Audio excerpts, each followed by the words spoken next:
Reading has to be part of your life. اور اللہ کا بڑا شکر ہے کہ مجھے ریڈنگ کا بہت شوق تھا. میں ناولز ہی پڑھتا تھا. پتہ نہیں آج کل کے بچوں کو پتہ ہے کہ نہیں پتہ, لیکن ہمارے بچپن میں ایک, آپ شاید جانتے ہو, اشتیاق احمد صاحب ہوتے تھے. وہ ایک ڈیٹیکٹیو ناولز لکھتے تھے. اس کے اندر کچھ کیریکٹرز ہوتے تھے, محمود فاروق فرزانہ, انسپیکٹر جمشید, انسپیکٹر کامران مرزا, شاید کوئی ریکال کرے.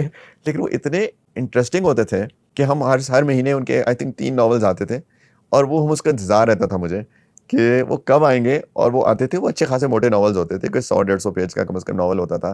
اور پھر ایوری کچھ مہینے بعد ان کے خاص نمبر آتا تھا جو کہ 500 پیج کا ہوتا تھا. وہ ملتا تھا, اور جب تک اس کو ختم نہیں کر لیتے تھے نا تو میں اٹھتا نہیں تھا.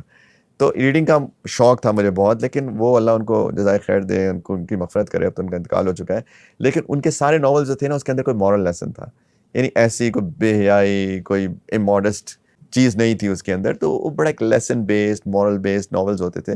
تو اس نے بھی آہستہ آہستہ جو ہے نا, آف کورس آپ کے سب کانشیس کے اندر آپ کو مورلز, ایتھکس سیکھے. لیکن اور جنرل نالج, دنیا کے بارے میں پتہ کرنا, تو ریڈنگ کا مجھے شوق تھا ڈیفینیٹلی, جس نے آف کورس ہیلپ آؤٹ کیا. اور میں پھر دوبارہ کہتا ہوں کہ وہ جو ایج ہوتی ہے نا, وہ بڑی کریٹیکل, کروشل ایج ہوتی ہے بچپن کی, until the age of I would say 15-16, کہ اس کے اندر جو بیس ڈیولپ ہو جاتی ہے نا بچے کی, وہ ہمیشہ اس کی پرسنالٹی کو ڈیفائن کرتی ہے.